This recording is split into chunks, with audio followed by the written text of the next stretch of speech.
어머님, 거기 안 서요? 오늘 내 손에 한번 죽어볼래요? 비바람이 몰아치는 새벽 2시, 저는 며느리가 휘두르는 골프채를 피해 죽으림을 다해서 대로변으로 달리고 있었습니다.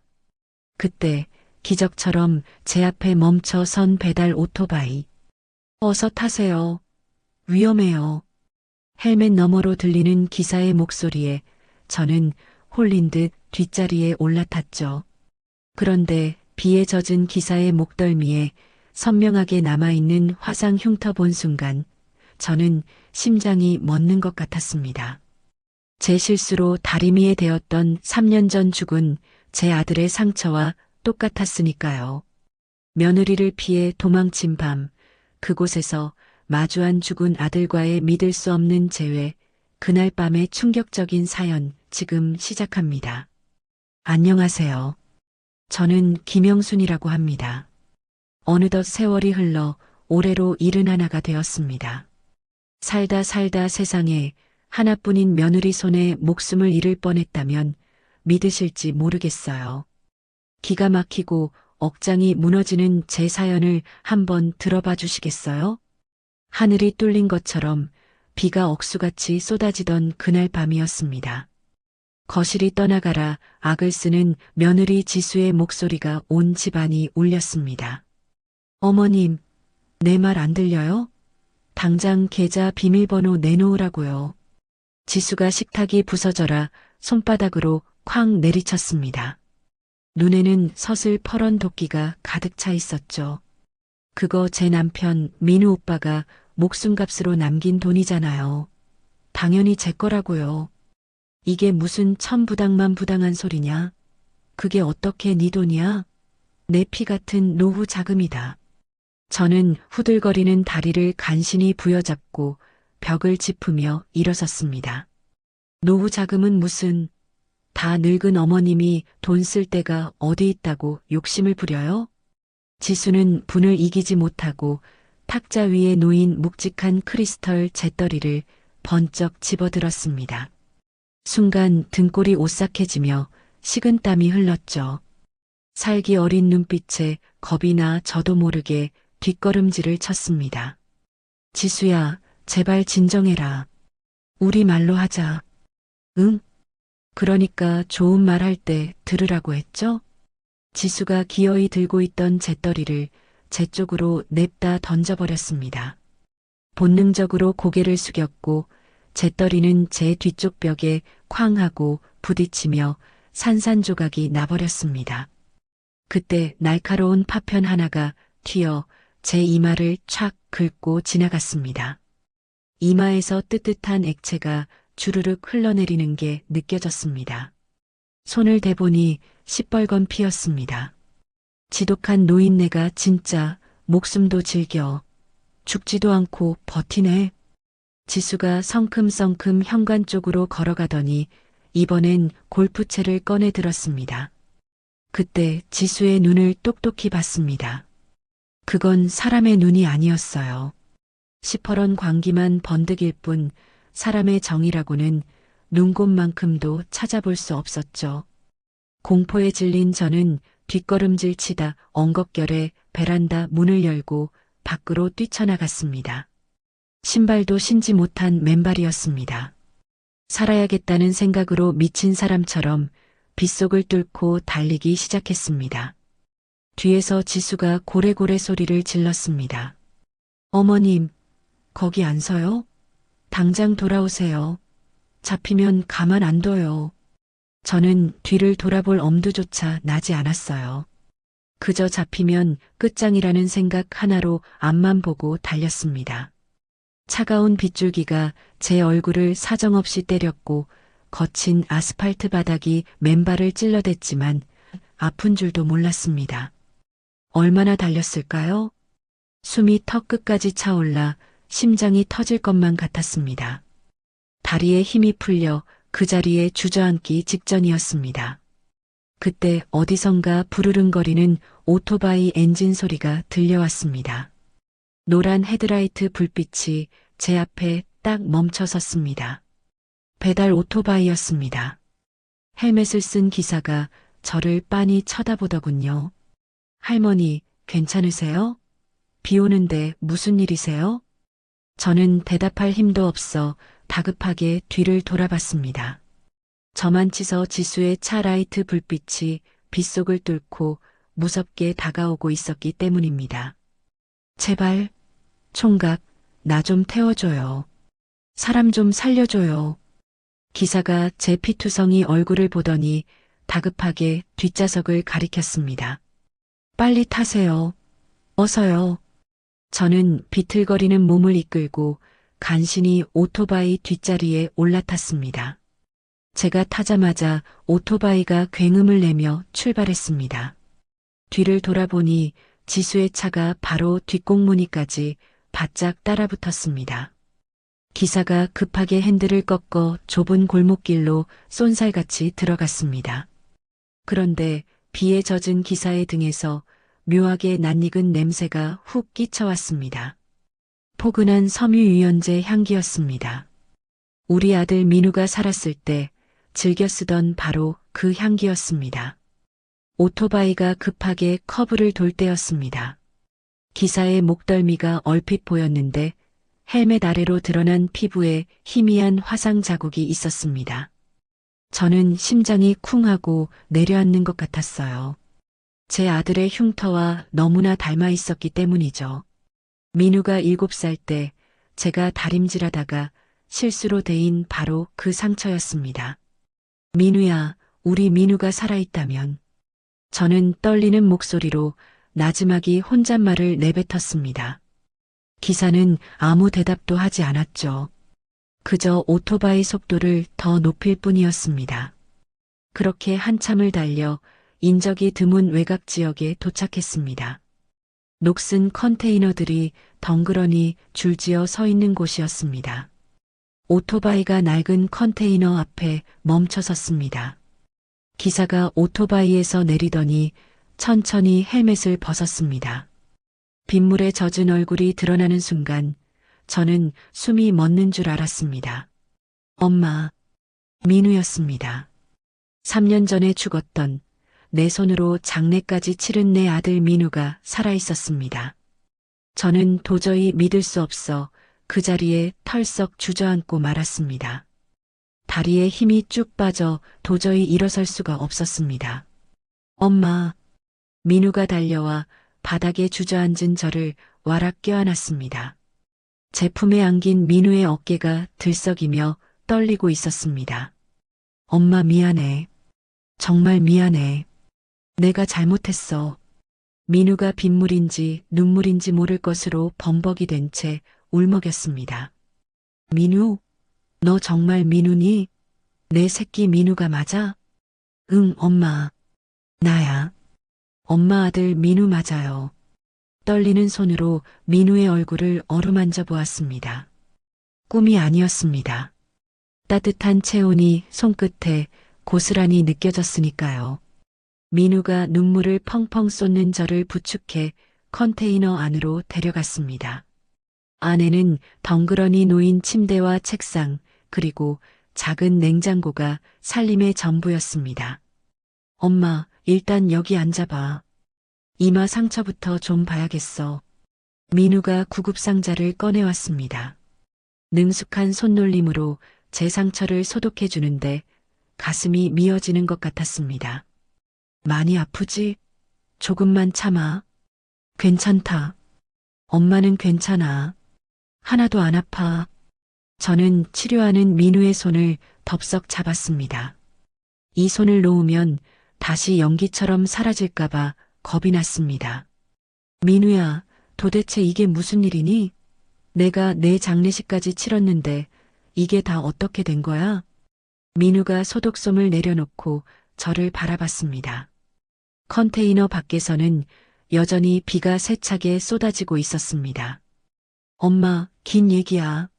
내가 차근차근 다 설명할게. 민우가 제 거친 손을 두 손으로 꼭 감싸쥐었습니다. 일단 엄마가 무사한 게 제일 중요해. 이제 괜찮아. 내가 있잖아. 민우가 세차게 쏟아지는 빗줄기를 멍하니 바라보다 입을 열었습니다. 창문에 비친 민우의 눈동자가 깊은 우물처럼 가라앉아 있었죠. 그 눈빛이 너무나 서글퍼 보여 제 가슴이 욱신거렸습니다. 엄마, 3년 전 그날도 밤하늘에 구멍 난 듯 비가 왔던 거 기억나? 네가 사고 났던 그 끔찍했던 날 말이니? 저는 심장이 덜컥 내려앉아 떨리는 목소리로 물었습니다. 입에 올리기조차 두려운 기억이었습니다. 응, 맞아. 그날 나는 분노를 참을 수가 없어서 지수한테 따지러 가던 중이었어. 민우가 책상 서랍을 거칠게 열더니 낡은 노트북 하나를 꺼내 들었습니다. 먼지 쌓인 노트북을 여는 민우의 손끝이 미세하게 떨리고 있었습니다. 지수가 회사 돈을 몰래 빼돌리고 있었어. 내가 그 증거를 샅샅이 다 찾았거든. 그 여자한테 엄마가 당한 서름, 그리고 회사를 망가뜨린 짓을 다 안다고 당장 멈추라고 말하려고 차를 몰고 가던 길이었는데 민우가 그때의 분이 다시금 치밀어 오르는지 주먹을 꽉 쥐었습니다. 손등에 파란 힘줄이 돋아났습니다. 너무 화가 나서 담배나 하나 살까 하고 편의점에 잠깐 들렀다 나왔어. 시동을 켜둔 채로 말이야. 그런데 갑자기 어떤 놈이 내 차를 훔쳐 타고 달아나는 거야. 그래서 내가 미친 사람처럼 뛰어서 빗속을 뚫고 쫓아갔지. 세상에. 그래서 어떻게 됐어? 그 도둑놈이 운전이 서툴렀나 봐. 빗길에 미끄러지면서 커브를 못 돌고 그대로 낭떠러지 아래로 굴러떨어졌어. 내 눈앞에서 차가 허공으로 날아갔어. 민우가 괴로운 기억을 털어내려는 듯 질끈 눈을 감았다 떴습니다. 차가 낭떠러지에 박히자마자 펑 하고 굉음을 내며 폭발했고 그 폭발 충격에 내가 튕겨나가서 숲속 가시덤불로 처박혔어. 정신을 잃기 직전까지 뜨거운 열기가 느껴졌어.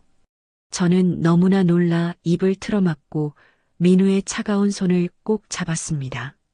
손이 얼음장처럼 차가워 제 마음까지 시려왔습니다. 그럼 장례식장에서 본 그 불에 탄 시신은 내 차를 훔쳐 타고 달아난 그놈이었어. 형체도 알아볼 수 없었지. 근데 엄마, 지수는 그게 나인 줄 알았나 봐. 아니, 알면서도 모른 척한 거겠지. 민우가 입꼬리를 비틀며 차갑게 비웃었습니다. 그 웃음 뒤에 감춰진 배신감이 얼마나 클지 감히 짐작조차 할 수 없었습니다. 그 여자가 신원 확인도 제대로 안 하고 바로 화장해 버렸대. 유전자 검사도 없이 서둘러 끝냈어. 보험금 타먹으려고 그런 거야. 내가 죽어야 그 돈이 나오니까. 뭐라고? 그게 무슨 천벌 받을 소리니? 사람 목숨 가지고 장난을 쳐? 그 생판 남을 내 남편 김민우라고 우긴 거야. 눈물 한 방울 안 흘리고 연기한 거지. 그렇게 지수는 내 목숨값으로 나온 보험금 3억을 챙기고 그 돈으로 호의호식하면서 엄마도 하녀처럼 부려먹은 거야. 저는 기가 막혀서 입을 다물지 못했습니다. 그동안 지수가 흘렸던 눈물이 다 쇼였다니 온몸에 소름이 돋고 치가 떨렸습니다. 며느리가 아니라 악마를 집에 들인 꼴이었습니다. 민우야, 그럼 넌 그동안 어디 있었던 거니? 왜 이제야 온 거야? 엄마가 널 가슴에 묻고 어떻게 살았는데? 민우가 씁쓸한 표정으로 자기 다리를 내려다봤습니다. 바지 위로 드러난 다리가 앙상했습니다. 나는 숲속에서 약촉해던 할아버지가 발견해서 겨우 목숨을 건졌어. 근데 머리를 너무 심하게 다쳐서 병원에서 1년 동안이나 눈을 못 떴어. 식물인간이나 다름없었지. 1년이나? 아이고, 내 새끼. 그 긴 시간 동안 얼마나 아팠을까. 엄마는 그것도 모르고. 응? 기적적으로 깨어났는데 몸이 돌덩이처럼 굳어서 안 움직이는 거야. 전신마비였어. 눈동자 말고는 아무것도 움직일 수가 없었어. 민우가 오른손을 들어 제 눈앞에 보였습니다. 손가락들이 흉하게 뒤틀려 있고 굳은 살이 훈장처럼 박혀 있었습니다. 의사들은 다 고개를 저었어. 다시는 못 걸을 거라고. 평생 누워 살아야 한다고 포기하라고 했어. 근데 나는 누워 있을 수가 없었어. 천장에 엄마 얼굴이 자꾸만 아른거려서 민우의 목소리가 물기를 머금고 가늘게 떨려왔습니다. 지수가 엄마한테 무슨 짓을 할지 뻔하니까. 그 독한 여자가 엄마를 가만둘 리 없으니까. 그래서 이 악물고 미친 듯이 재활했어. 피눈물을 흘리면서 민우가 감정을 억누르듯 숨을 크게 들이쉬었습니다. 2년 동안 죽으림을 다해서 손가락 하나 까딱하는 것부터 다시 배웠어. 민우가 자리에서 힘겹게 일어나 좁은 방 안을 천천히 걸어 보였습니다. 오른쪽 다리를 꽤 심하게 절뚝거리고 있었지만 그 걸음에는 굳은 의지가 담겨 있었습니다. 아직도 몸이 예전 같지는 않아. 비가 오면 온몸이 쑤셔. 힘든 일은 꿈도 못 꿔. 그래서 겨우 시작한 게 오토바이 배달 일이야. 배달 일을? 몸도 성치 않은 애가 비 맞으면서 엄마 주변을 맴돌면서 지켜야 했으니까. 지수가 무슨 짓을 꾸미는지 감시하려면 그 방법밖에 없었어. 헬멧을 쓰면 얼굴을 가릴 수 있으니까. 민우가 다시 제 무릎 앞에 털썩 주저앉으며 제 손등에 얼굴을 묻었습니다. 엄마 미안해. 진작 엄마 앞에 나타났어야 했는데 내 꼴이 이래서 엄마한테 짐 될까봐 쉽사리 못 찾아갔어. 아니다, 민우야. 이제라도 와줘서 너무 고마워. 저는 눈물 범벅이 된 민우의 뺨을 거친 손으로 어루만졌습니다. 따뜻한 아들의 체온이 느껴지자 그제야 실감이 났습니다. 네가 이렇게 살아있는 것만으로도 엄마는 충분해. 우리 민우가 지옥 불구덩이에서 돌아온 게 기적이야. 고맙다, 살아줘서 고마워. 내 아들 해줘서 고마워. 민우가 저를 부서져라 꼭 껴안았습니다. 컨테이너 지붕을 때리는 거센 빗소리만이 우리 모자의 서러운 울음소리를 감싸주었습니다. 하지만 우리가 이렇게 눈물의 재회를 나누던 바로 그 시각, 집에서는 또 다른 끔찍한 일이 벌어지고 있었습니다. 저는 그 사실을 나중에야 전해 듣게 되었습니다. 텅 빈 거실에서 지수가 초조한 얼굴로 전화기를 들고 있었죠. 지수는 손톱을 물어뜯으며 어딘가로 다급하게 전화를 걸었습니다. 여보세요? 독사? 나야. 최지수. 왜 이렇게 전화를 늦게 받아? 전화 너머에서 잠긴 듯한 남자의 건조한 목소리가 들렸다고 합니다. 이 밤중에 웬일이야? 잠 다 깨게. 지금 잠이 문제야? 아주 급한 일이 터졌어. 그 노인네가 집을 나갔는데 뭔가 냄새가 나. 누군가 데려간 것 같아. 지수가 불안한지 넓은 거실을 이리저리 왔다 갔다 하며 빠르게 말을 쏟아냈습니다. 테이블 위에 놓인 와인잔을 신경질적으로 쳐다보면서 말이죠. 오락가락하는 치매 노인이 비 오는 밤에 혼자 나갈 리가 없잖아. 이건 분명히 누가 꼬드긴 거야. 계획적인 거라고. 누군지 알아내야 해. 일이 귀찮게 됐네. 그래서 얼마 줄 건데? 3천 줄게. 당장 찾아내. 지금 당장 움직여. 3천? 짭짤하네. 알았어. 근데 경찰에 실종 신고는 했고? 신고는 무슨? 시끄러워지면 안 돼. 쥐도 새도 모르게 조용히 처리해야 한다고. 내가 왜 너한테 전화했겠어? 지수가 쏟아지는 빗줄기를 창밖으로 내다보며 낮게 읊조렸습니다. 유리에 비친 자신의 얼굴이 창백했습니다. 그리고 한 가지 찜찜한 게 있어. 아주 기분 나쁜 예감이 들어. 뭔데? 말해봐. 어떤 오토바이 기사가 어머님을 태우고 갔거든. 내가 뒤를 쫓았는데 놓쳤어. 오토바이? 응. 근데 그 기사놈 뒷모습이 왠지 낯익었어. 비에 젖은 그 넓은 등짝이 꼭. 지수가 말을 잇지 못하고 입술을 파르르 떨었습니다. 기억 속에 묻어두었던 아니 자신이 지워버렸던 남자의 뒷모습이 떠올랐기 때문입니다. 아니야. 설마. 그럴 리가 없지. 내가 헛것을 본 거야. 스트레스 때문에 미친 거지. 수화기 너머에서 독사가 킬킬거리며 비열하게 웃었습니다. 지피는 놈이라도 있어? 죽은 남편이라도 돌아왔나 봐? 닥쳐. 쓸데없는 소리 말고 그냥 빨리 찾기나 해. 근처 CCTV 다 뒤져서 어디로 튀었는지 당장 추적하라고. 알았어, 성질하고는. 내일 아침에 뜨기 전까지 위치 파악해서 연락할게. 전화가 뚝 끊어졌습니다. 지수가 다리에 힘이 풀린 듯 소파에 털썩 주저앉아 헝클어진 머리카락을 쥐어뜯었습니다. 불안감이 독사처럼 그녀의 목을 조여왔습니다. 아니야. 그 인간은 죽었어.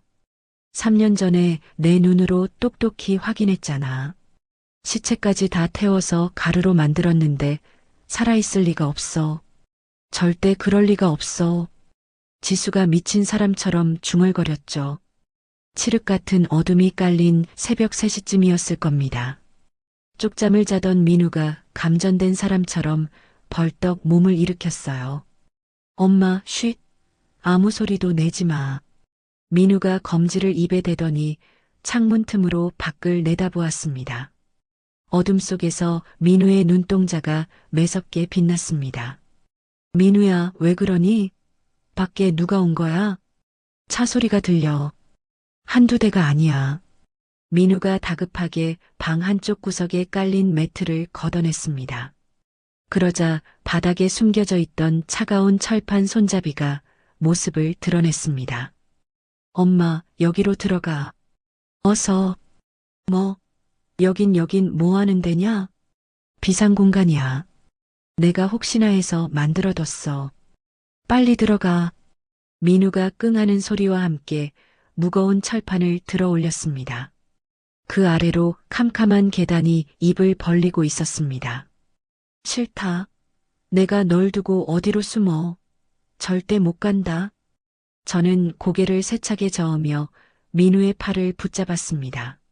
엄마, 제발 내 말 좀 들어. 이번엔 내가 엄마를 지킬 차례라고.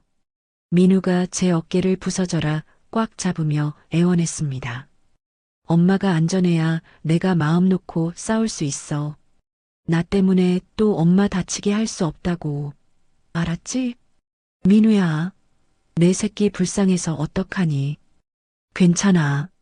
나 혼자서 이런 놈들 상대하는 거 처음 아니야. 시간 없어, 빨리. 민우가 억지로 저를 떠밀어 계단 아래로 내려보냈습니다. 숨이 막힐 듯 좁고 캄캄한 공간이었습니다. 민우야, 부디 몸 조심해야 한다. 알겠지? 응, 엄마. 밖에서 무슨 소리가 나도 절대 나오면 안 돼. 약속해. 쾅 하는 소리와 함께 머리 위로 철판이 닫혔습니다. 세상이 온통 암흑천지로 변해버렸습니다. 위에서 민우가 매트를 다시 덮는 부스럭거리는 소리가 들렸습니다. 심장이 터질 듯 쿵쾅거려 견딜 수가 없었습니다. 잠시 후 컨테이너 문을 쾅쾅 두드리는 소리가 고막을 찢을 듯 울렸습니다. 아니, 문을 두드리는 게 아니라 아예 박살을 내는 소리였습니다. 이민우, 안에 있는 거 다 아니까 쥐새끼처럼 숨지 말고 튀어나와. 살기가 등등한 낯선 남자의 목소리가 들려왔습니다. 그 늙은 할매 어디 숨겼어? 당장 내놓으라고. 개소리 집어치워.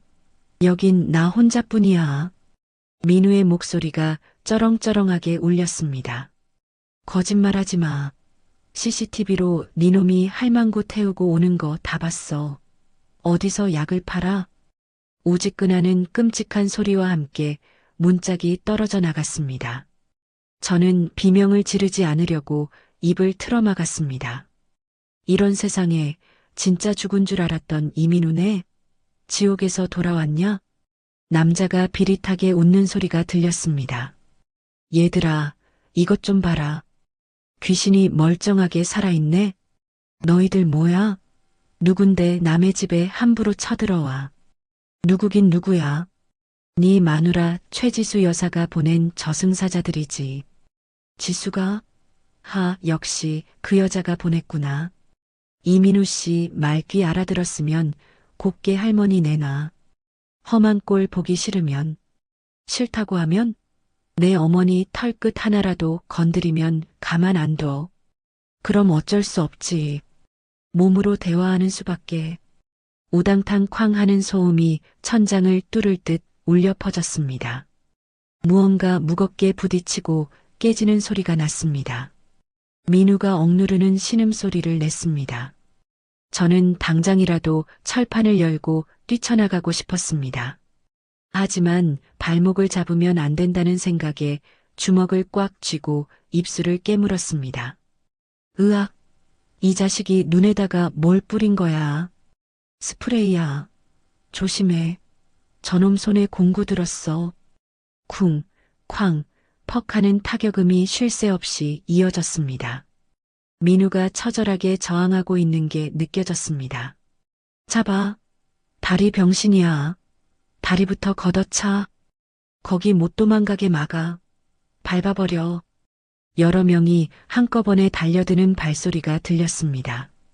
얼마 못 가 둔탁한 소리와 함께 민우가 바닥에 쓰러지는 소리가 났습니다. 이 독한 놈 헬멧 벗겨. 얼굴 좀 보자. 이거 나. 더러운 손 치워. 민우가 고통스럽게 버둥거리는 소리가 들렸습니다. 오, 진짜 이민우 맞네.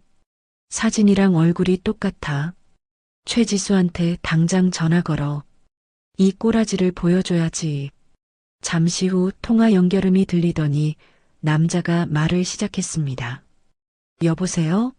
지수씨? 나 독사예요. 영상 통화로 바꿀 테니까 잘 봐요. 아주 재밌는 구경거리가 있어. 잠시 숨막히는 정적이 흘렀습니다. 뭐야? 이게 무슨... 당신 설마... 휴대전화 스피커를 통해 지수의 떨리는 목소리가 들려왔습니다. 맞아요. 당신 남편 이민우예요. 멀쩡하게 살아서 숨쉬고 있네. 말도 안 돼. 그럴 리가 없어. 그 인간은 3년 전에 죽었어. 내 손으로 장례식까지 치렀단 말이야. 근데 이렇게 눈 시퍼렇게 뜨고 살아있는데요? 내 눈앞에 있잖아. 독사가 킬킬거리며 비웃었습니다. 어떻게 할까요? 시어머니는 쥐구멍에 숨었는지 안 보이는데. 그 늙은 노인네는 나중에 찾아도 돼. 일단 지수가 거칠게 숨을 몰아쉬었습니다. 그 숨소리에 서린 도끼가 바닥 밑까지 전해지는 것 같았습니다. 숨통을 끊어. 당장 죽여버려. 진짜로 죽여서 아무도 모르게 묻어버리라고. 지수가 악을 쓰며 소리쳤습니다. 저는 믿을 수 없는 말에 귀를 의심하며 덜덜 떨었습니다. 세상에 며느리가 자기 남편을 죽이라고 명령하고 있었습니다. 알겠어요. 의뢰인 뜻대로 깨끗하게 처리해드리지. 독사가 전화를 툭 끊었습니다. 야, 쇠파이프 가져와. 작업 끝내자. 예, 형님. 민우가 피 섞인 목소리로 말했습니다. 최지순이가 네가 정말 인간이니. 닥쳐, 이민우. 넌 3년 전에 죽었어야 했어. 괜히 살아서 명 재촉하지 말고 가라. 독사가 쇠파이프를 허공에 붕소리 나게 휘둘렀습니다. 저는 터져나오는 비명을 틀어막으며 눈을 질끈 감았습니다. 뜨거운 눈물이 손가락 사이로 줄줄 흘러내렸습니다. 바로 그 순간이었습니다. 쾅! 하는 굉음과 함께 번쩍하는 섬광이 터졌습니다. 경찰이다. 꼼짝 마. 전원 손들어. 우르르 하는 소리와 함께 수많은 발소리가 컨테이너 안으로 밀려 들어왔습니다. 뭐야? 짭새들이 어떻게 알고. 독사가 당황해서 소리쳤습니다. 무기 버리고 바닥에 엎드려. 반항하면 쏜다. 으악! 둔탁한 소리와 함께 무언가 바닥에 처박히는 소리가 났습니다. 민우 씨, 이민우 씨, 괜찮습니까? 낯선 남자의 굵직한 목소리가 들렸습니다. 강 형사님, 민우가 안도한 듯 힘없이 대답했습니다. 타이밍 딱 맞춰 왔네요. 조금만 늦었으면 큰일 날 뻔했습니다. 어머님은요? 어머님 어디 계십니까? 바닥 밑에요. 안전해요. 다행이군요. 팀장, 바닥 밑 확인해서 할머니 모셔. 기익하는 소리와 함께 철판이 열렸습니다. 눈부신 손전등 불빛이 쏟아져 들어왔습니다. 할머니, 이제 안심하셔도 됩니다. 경찰입니다. 손잡으세요. 젊은 경찰관이 제게 손을 내밀었습니다. 저는 그 손을 생명줄처럼 잡고 밖으로 기어 나왔습니다. 난장판이 된 방 한가운데 민우가 주저앉아 있었습니다. 입술이 터지고 얼굴이 퉁퉁 부어 피가 흐르고 있었죠. 민우야, 내 새끼. 저는 신발도 없는 발로 달려가 민우를 와락 끌어안았습니다. 엄마 괜찮아. 나 진짜 괜찮아. 울지 마. 민우가 피 묻은 손으로 제 손을 꼭 잡았습니다. 한쪽 구석에서는 독사와 그 일당들이 줄줄이 굴비 엮이듯 수갑을 차고 있었습니다. 그때 키가 훤칠한 40대 남자가 우리 쪽으로 다가왔습니다. 처음 뵙겠습니다, 어머님. 저는 서울지방경찰청 강태민 형사입니다. 강 형사가 정중하게 고개를 숙였습니다. 형사 양반, 이게 다 어떻게 된 일이오? 어떻게 알고 왔소? 민우 씨 몸에 위치 추적기를 심어놨었습니다. 3년 전부터요. 3년 전부터라니? 그게 무슨 소리요? 네. 사실 3년 전 사고 현장에서 민우 씨를 구조한 게 접니다. 강 형사가 안쓰러운 눈빛으로 민우를 바라보았습니다. 그때 사고가 너무 수상했습니다. 최지수 씨가 남편 시신 확인도 거부하고 번갯불에 콩 볶듯 화장을 해버리더군요. 그래서요? 그래서 어떻게 하셨어요? 비밀리에 조사를 시작했죠. 팠더니 경찰 내부 간부놈이 최지수 뒤를 봐주고 있더라고요. 섣불리 움직일 수가 없었습니다. 강 형사가 팔짱을 끼며 결의에 찬 표정을 지었습니다. 그래서 민우 씨를 죽은 사람으로 위장해 숨겨야 했습니다. 확실한 물증을 잡을 때까지요. 물증이라니요? 네. 바로 오늘 밤입니다. 독사가 최지수에게 살인 교사하는 통화 내용, 토시 하나 안 빠지고 전부 녹음됐습니다. 강 형사가 흔들고 있는 휴대전화를 보여주며 시익 웃었습니다. 이제 최지수를 올가맬 완벽한 덫이 완성됐습니다. 빠져나갈 구멍은 없습니다. 민우가 고개를 들어 강 형사를 보았습니다. 정말입니까? 이제 지수를 법의 심판대에 세울 수 있는 겁니까? 네. 이제 정말 끝입니다. 그동안 고생 많으셨습니다. 강 형사의 든든한 말에 저는 민우의 손을 더 꽉 움켜쥐었습니다. 길고 길었던 지옥 같은 악몽이 드디어 끝나가고 있었습니다. 다음 날 아침 일찍 강 형사가 차를 몰고 왔습니다. 강 형사의 표정이 한결 밝아 보였습니다. 어머님, 민우 씨, 어서 타세요. 두 분이 지내실 아주 안전한 곳으로 모시겠습니다. 저희는 강 형사의 차를 타고 시내 한복판에 있는 번듯한 아파트로 향했습니다. 겉보기에는 평범해 보이는 아파트였지만 들어가는 입구부터 보안이 철저했습니다. 강 형사님, 여기가 어딘가요? 우리가 이런 좋은 데 있어도 되는 겁니까? 안전가옥입니다. 중요한 증인을 보호하는 곳이니 안심하고 계셔도 됩니다. 강 형사가 비밀번호를 누르고 문을 활짝 열었습니다. 집 안에는 단정한 차림의 50대 여자분이 기다리고 계셨습니다. 어서 오세요. 기다리고 있었습니다. 박선영 변호사입니다. 박 변호사가 환하게 웃으며 제게 악수를 청했습니다. 변호사님이요? 우리 같은 사람들한테 변호사라니요. 네. 강 형사님한테 사정 다 전해 들었습니다. 제가 돕겠습니다. 박 변호사가 우리를 푹신한 소파에 앉혔습니다. 따뜻한 차를 한 잔씩 내주며 박 변호사가 입을 열었습니다. 김영순 어머님, 그리고 이민우 씨. 이제 최지수를 상대로 전쟁을 시작해야 합니다. 전쟁이라니요, 소송을 하자는 말씀입니까? 저는 찻잔을 쥔 손이 떨려 목소리조차 제대로 나오지 않았습니다. 네, 맞습니다. 횡령, 보험 사기, 그리고 살인 미수까지 싹 다 엮어서 고소할 겁니다. 콩밥을 먹여야죠. 그런데 변호사님 염치 없지만 저희는 지금 가진 돈이 한 푼도 없습니다. 돈 걱정은 하덜덜 마세요. 수임료는 10원 한 장 안 받습니다. 무료로 해드릴게요. 박 변호사가 의미심장한 미소를 지었습니다. 사실은 저도 최지수 그 여자한테 갚아줄 빚이 좀 있거든요. 네, 그게 무슨 말씀이신지. 3년 전에 제 친구가 최지수 회사에 투자를 했다가 전 재산을 홀라당 날렸습니다.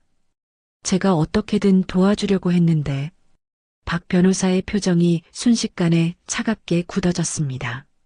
눈가에 물기가 어리는 듯 했습니다. 독한 최지수가 증거란 증거는 다 인멸해버렸고 억울함을 못 이긴 제 친구는 결국 세상을 등지고 말았습니다. 세상에 그런 끔찍한 일이. 그래서 벼르고 있었습니다. 이번엔 반드시 그 여자를 법정에 세워서 죗값을 치르게 할 겁니다. 박 변호사가 결의에 찬 표정으로 서류 가방을 열었습니다. 민우 씨, 결정적인 증거가 있다고 들었습니다. 네. 3년 전에 빼돌려둔 백업 파일이 여기 있습니다. 민우가 비장한 표정으로 낡은 노트북을 켰습니다. 이게 최지수의 이중 장부입니다. 회사 돈을 어디로 얼마나 빼돌렸는지 토시 하나 안 빠지고 다 적혀 있어요. 세상에, 이 정도면 횡령 증거로는 아주 차고 넘치네요. 완벽합니다. 박 변호사가 모니터 화면을 뚫어져라 쳐다보며 감탄했습니다. 그리고 이건 제가 배달 기사로 위장해 일하면서 찍은 영상입니다. 민우가 주머니에서 핸드폰을 꺼냈습니다. 화면에는 지수가 저를 짐승대하듯 학대하고 때리는 장면이 적나라하게 재생되었습니다. 제 늙고 초라한 모습이 화면 가득 비치자 차마 눈 뜨고 볼 수가 없어 고개를 돌려버렸습니다. 가슴 한구석이 욱신거려 견딜 수가 없었습니다. 이 정도면 충분합니다. 판사가 봐도 기가 막힐 겁니다. 게다가 어젯밤 독사놈과의 통화 녹음까지 있으니 게임 끝났네요. 박 변호사가 확신에 찬 눈빛으로 강 형사를 바라봤습니다. 네. 살인 청부한 육성 증거도 확실하게 확보했습니다. 이제 빠져나갈 구멍은 없습니다. 강 형사도 고개를 끄덕이며 힘주어 말했습니다. 어머님, 이제 이 고소장에 도장만 꾹 찍으시면 됩니다. 그럼 시작입니다. 박 변호사가 두툼한 서류 뭉치를 제 앞으로 내밀었습니다. 저는 서류를 받아들었습니다. 종이 한 장이 어찌나 무겁게 느껴지던지 손이 사시나무 떨듯 떨렸습니다. 엄마, 괜찮아? 할 수 있겠어? 민우가 제 떨리는 손을 따뜻하게 감싸주었습니다. 응, 괜찮다. 내 손으로 끝내야지. 저는 품속에서 낡은 도장을 꺼냈습니다. 그리고 온 힘을 다해 서류 위에 꾹 눌러 찍었습니다. 인주밥이 선명하게 찍히는 걸 보니 10년 묵은 체증이 내려가는 것 같았습니다. 좋아요. 이제 최지수를 법정 개우멍으로 끌어낼 수 있습니다. 박 변호사가 흡족한 표정으로 서류를 챙겼습니다. 강 형사님, 출국 금지는 어떻게 됐나요? 오늘 중으로 바로 신청 들어갑니다. 최지수 그 여자, 이제 공항 근처에는 얼씬도 못할 겁니다. 그날 오후 저희는 안전가옥에서 모처럼 편안한 휴식을 취했습니다. 민우는 거실 한쪽에서 땀을 뻘뻘 흘리며 재활 운동을 하고 있었죠. 민우야, 너무 무리하지 마라. 그러다 또 다칠라. 괜찮아, 엄마. 법정에 서려면 두 다리로 당당하게 서야지. 그래야 엄마 지키지. 민우가 이를 악물고 앉았다 일어서기를 반복했습니다. 이마에 송글송글 맺힌 땀방울이 보석처럼 빛나 보였습니다. 우리 민우가 정말 씩씩하구나. 장하다, 내 아들. 저는 수건으로 민우의 흐르는 땀을 정성껏 닦아주었습니다. 같은 시각 우리 집에서는 지수가 미친 사람처럼 전화기를 들여다보고 있었다고 합니다. 이 빌어먹을 독사 새끼는 왜 연락이 안 되는 거야? 돈 받아 처먹고 튀었나? 지수가 신경질적으로 재다이얼 버튼을 눌렀지만 신호음만 갈 뿐 연결되지 않았습니다. 이상해. 분명 어제 처리한다고 큰 소리 쳤는데 왜 조용하지? 불안해진 지수가 거실을 맹수처럼 왔다 갔다 하고 있을 때 초인종이 울렸습니다. 지수가 흠칫 놀라며 인터폰을 확인하고 문을 열었습니다. 누구세요? 경찰입니다. 최지수 씨 본인 맞으시죠? 네, 맞는데요. 무슨 일로 오셨죠? 법원에서 나온 출국 금지 통보서 전달하러 왔습니다. 여기 서명하시죠. 경찰이 무미건조한 표정으로 서류를 들이밀었습니다. 뭐라고요? 출국 금지요? 내가 왜요? 내가 범죄자라도 돼요? 자세한 건 서류 읽어보시면 압니다. 수사 협조 바랍니다. 경찰이 볼일 끝났다는 듯 뒤도 안 돌아보고 가버렸습니다. 지수가 떨리는 손으로 서류를 읽어내려가더니 얼굴이 백지장처럼 하얗게 질려버렸습니다. 김영순? 그 늙은이가 날 고소해. 이게 말이 돼? 노망난 노인네가 어떻게? 지수가 다리에 힘이 풀려 소파에 털썩 주저앉았습니다. 아니야, 이민우는 죽었어. 분명히 죽었다고. 내가 시체까지 확인했는데 이게 무슨 귀신 신나락 까먹는 소리야? 지수가 넋나간 사람처럼 중얼거렸습니다. 하지만 등줄기를 타고 오르는 서늘한 공포는 점점 그녀의 목을 조여오고 있었죠. 그렇게 폭풍전야 같은 일주일이 지났습니다. 드디어 결전의 날인 재판 날짜가 잡혔습니다. 엄마, 나 잠깐 밖에 좀 나갔다 올게. 어디 가려고? 위험하게. 시장 좀 다녀오려고. 입고 갈 옷도 좀 사고. 저는 얼른 장바구니를 챙겨 들고 민우를 따라 나섰습니다. 민우가 볼일을 보러 간 사이 저는 시장통에 있는 양복점에 들어갔습니다. 어서 오세요, 어르신. 뭐 찾으시는 거라도 있으세요? 주인 아저씨가 친절하게 물었습니다. 우리 아들 입힐 정장 한 벌 해주려고요. 여기 있는 것 중에 제일 좋고 비싼 걸로 보여주세요. 아드님요?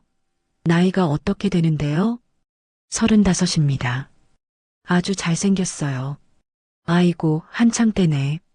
이쪽으로 오세요. 아주 때깔 좋은 놈으로 골라드릴게.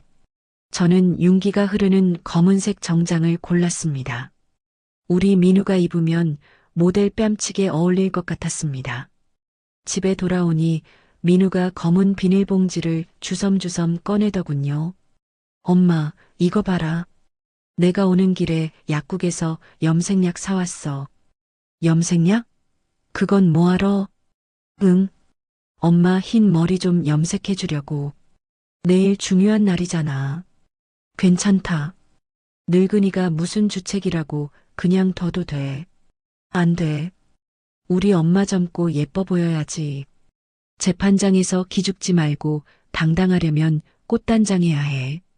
민우가 아이처럼 해맑게 웃었습니다.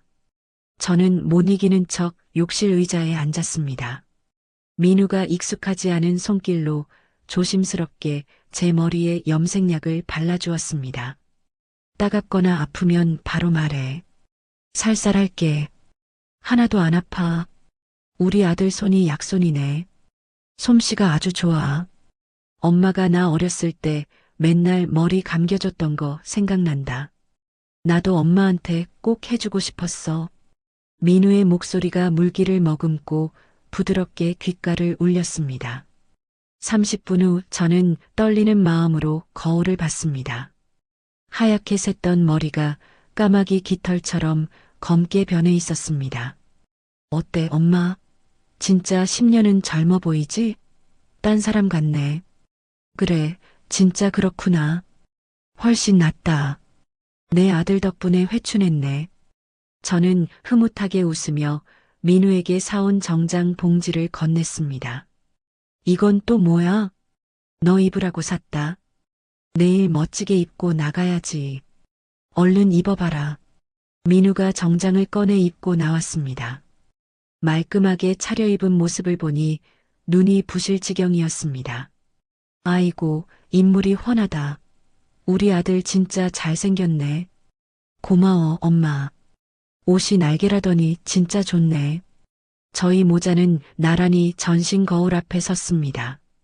검게 염색해 생기가 도는 제 얼굴과 늠름한 정장 차림의 민우가 거울 속에 있었습니다. 엄마, 우리 내일 재판장에서 절대 기죽지 말자. 꼭 이기자. 그래. 이제 더 이상 숨지도 피하지도 않을 거야. 본때를 보여주자. 저는 굳은 살 박인 민우의 손을 꽉 잡았습니다. 거울 속에 비친 우리는 더 이상 도망치던 약한 사람들이 아니었습니다. 어느덧 야속한 시간은 흘러 민우의 3주기 제삿날이 돌아왔습니다. 우리 집 거실에는 아침부터 친척들이 하나둘 모여 북적거리고 있었습니다. 방 안에서 들려오는 가증스러운 목소리에 기가 차서 말이 안 나오더군요. 아이고, 우리 형수님.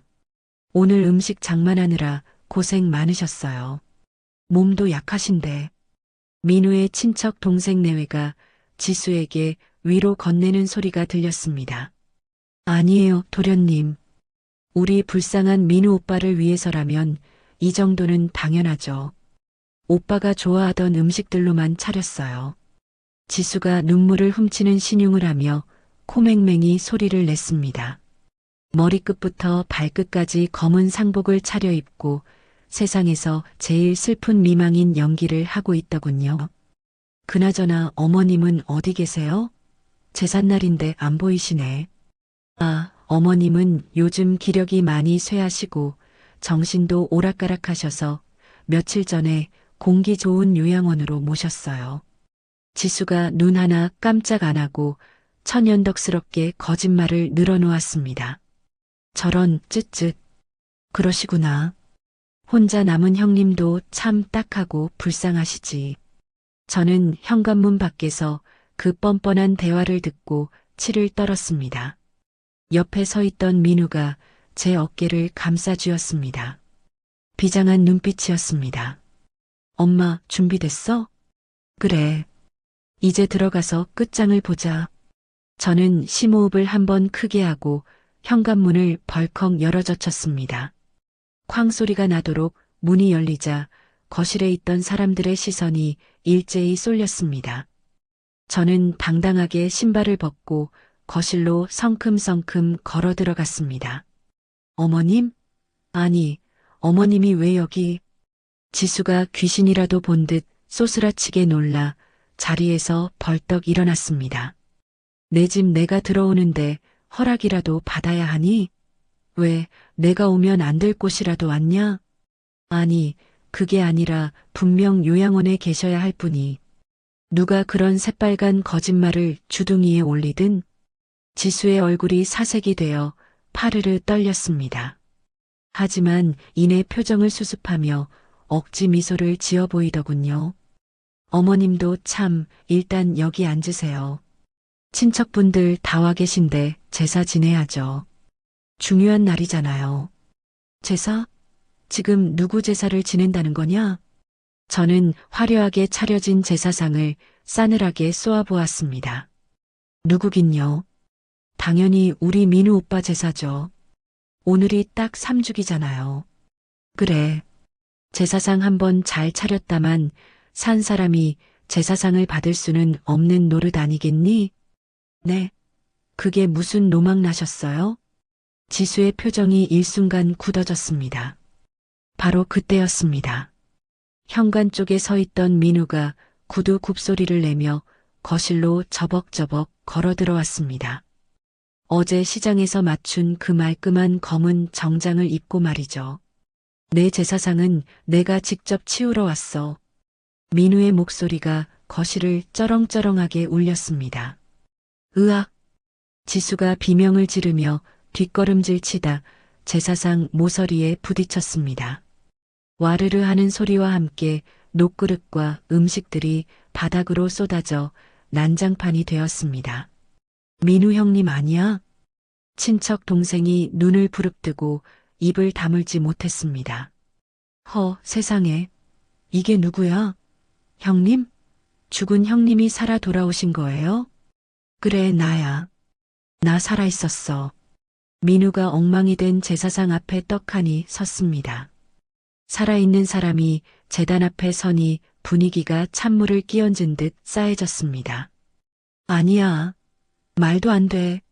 저 사람 가짜야. 지수가 악을 쓰며 소리쳤습니다. 민우 오빠는 죽었어. 3년 전에 내 눈앞에서 죽어서 잿더미가 됐다고. 저건 사기꾼이야.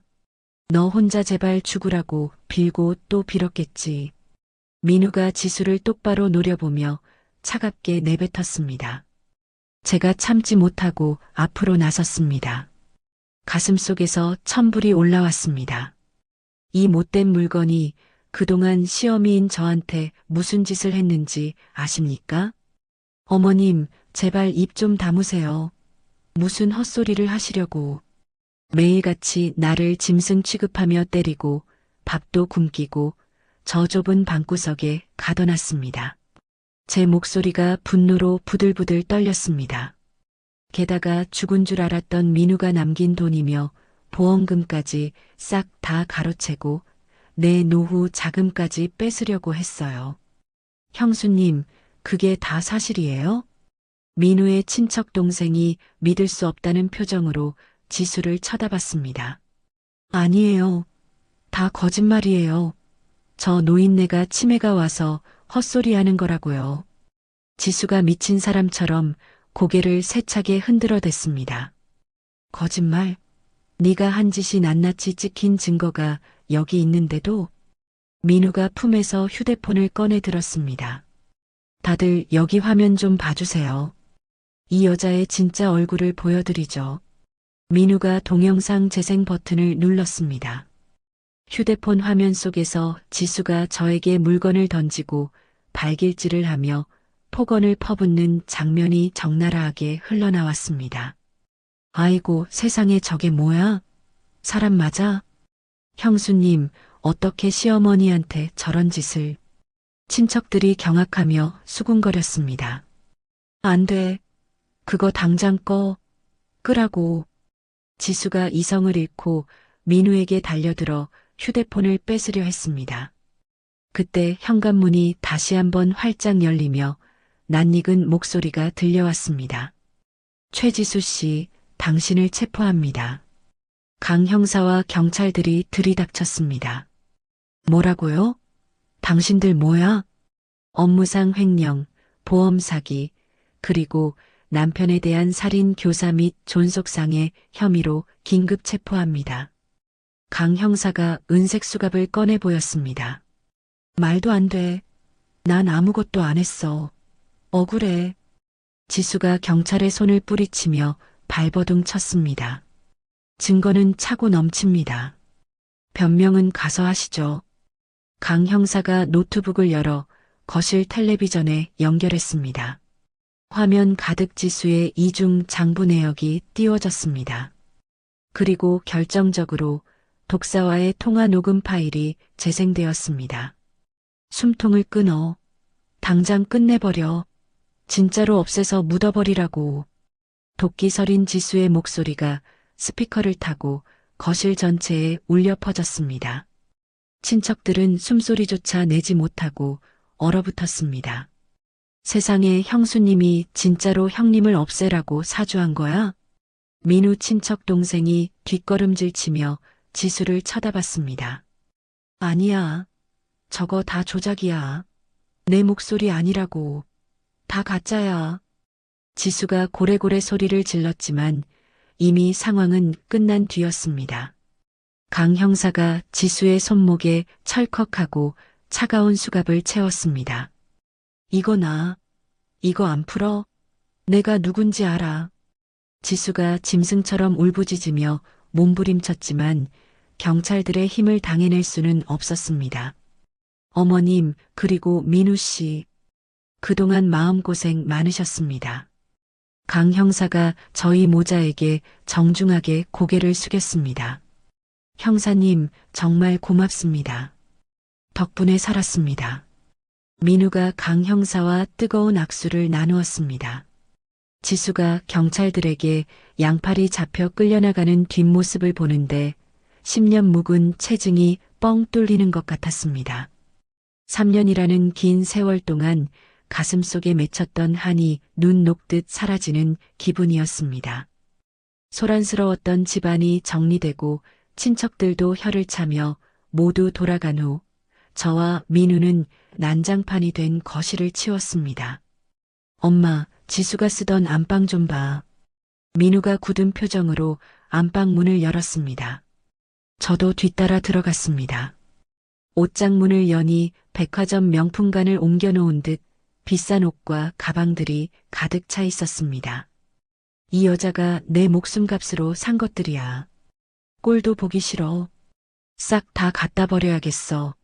민우가 옷들을 거칠게 꺼내 대형 쓰레기 봉투에 담기 시작했습니다. 저도 화장대를 열어 지수가 쓰던 화장품들을 몽땅 쓸어 담아 쓰레기통에 처박았습니다. 엄마, 이제 진짜 우리 집이야. 며느리 눈치 안 봐도 되는 엄마 집이라고. 민우가 땀범벅이 된 저를 따뜻하게 안아주었습니다. 그래.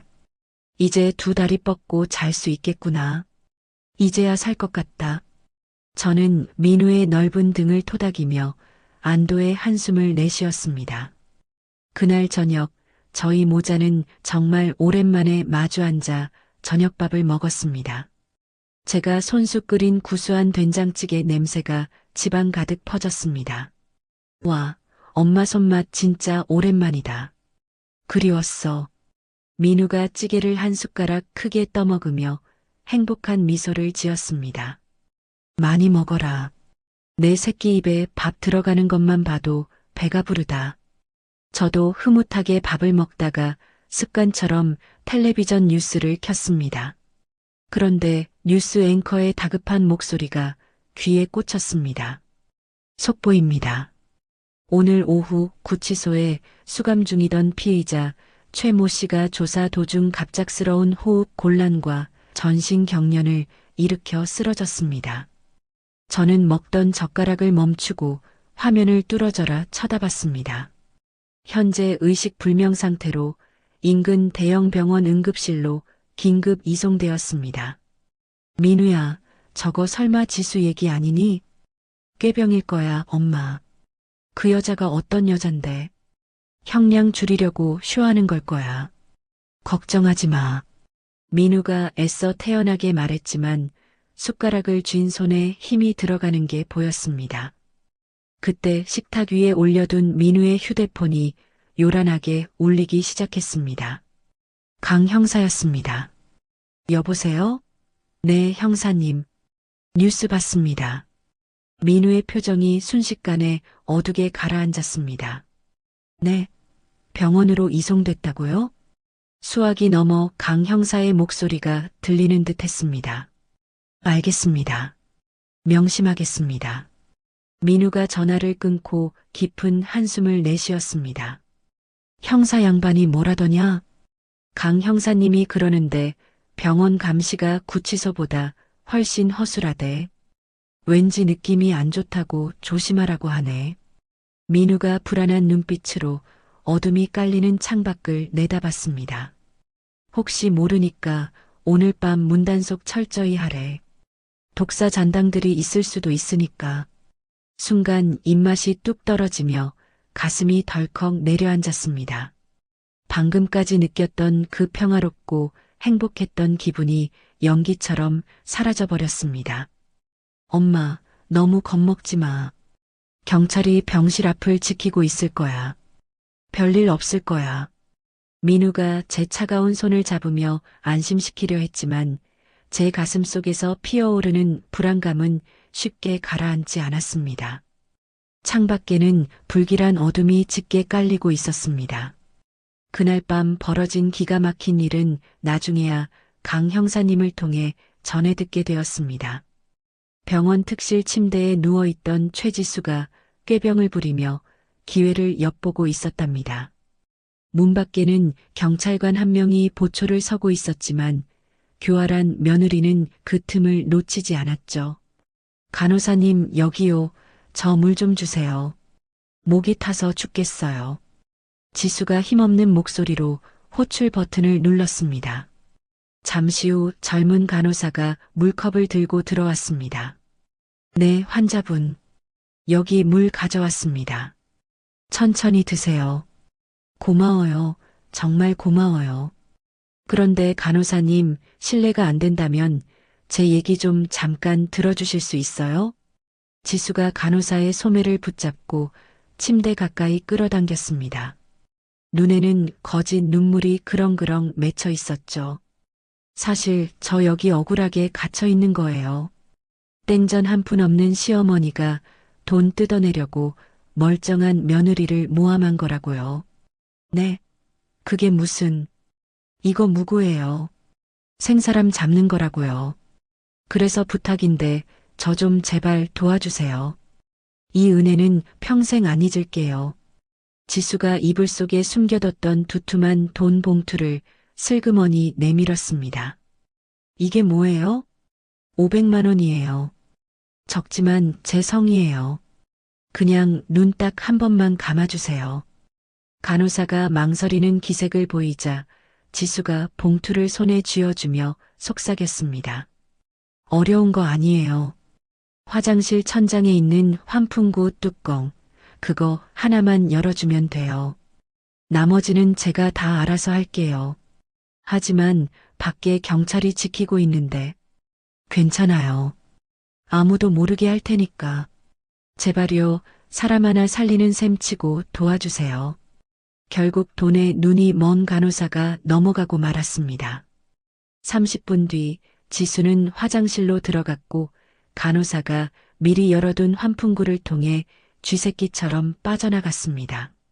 환자복 위에 미리 준비해둔 검은 비옷을 걸치고 말이죠. 1시간이나 지나서야 뒤늦게 병원에 도착한 강 형사님이 사태를 파악했습니다.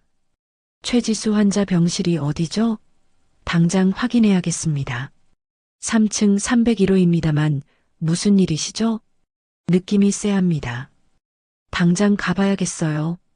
강 형사님이 계단을 뛰어 올라가 병실 문을 벌컥 열었습니다. 하지만 침대는 이미 싸늘하게 비어 있었습니다. 뭐야? 환자 어디 갔어? 이봐요, 환자 어디 갔습니까? 졸고 있던 문 밖에 경찰이 화들짝 놀라 뛰어들어왔습니다. 방금 전까지 침대에 있었는데요. 화장실 갔나? 당장 화장실 문 열어. 확인해.